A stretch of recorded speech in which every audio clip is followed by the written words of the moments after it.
ದಸರಾದಲ್ಲಿ ಕಂಬಳ ಆಯೋಜನೆಗೆ ವಿರೋಧ. ಜುಲೈ 18ರಂದು ಮೈಸೂರಿನಲ್ಲಿ ಪ್ರತಿಭಟನೆ.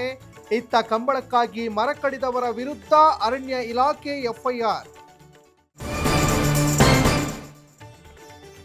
ಬಿಡದಿ ಭೂ ಸ್ವಾಧೀನಕ್ಕೆ ಭಾರೀ ವಿರೋಧ. ಸರ್ವೆಗೆ ಬಂದ ಅಧಿಕಾರಿಗಳ ಮೇಲೆ ಅಟ್ಯಾಕ್. ಪೊರಕೆ ಕಲ್ಲುಗಳಿಂದ ಹಲ್ಲೆ.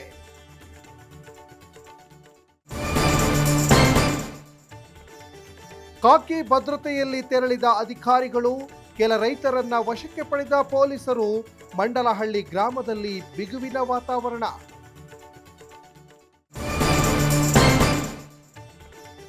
ವಚನಾನಂದ ಶ್ರೀ ವಿರುದ್ಧ ಫೋಕ್ಸೋ ಪ್ರಕರಣ. ದಾವಣಗೆರೆ ಕೋರ್ಟ್ನಿಂದ ಜಾಮೀನು ಮಂಜೂರು, ಷರತ್ತು ವಿಧಿಸಿ ಬೇಲ್ ಕೊಟ್ಟ ನ್ಯಾಯಾಲಯ. ಸುಪ್ರೀಂ ಕೋರ್ಟ್ನಲ್ಲಿ ರಾಮಮಂದಿರ ಹುಂಡಿ ಲೂಟಿ ಕೇಸ್. ರಾಮಮಂದಿರ ಟ್ರಸ್ಟ್ ಹಾಗೂ ಕೇಂದ್ರ ಸರ್ಕಾರಕ್ಕೆ ನೋಟಿಸ್. ತನಿಖೆಯ ವರದಿ ನೀಡುವಂತೆ ಆದೇಶ.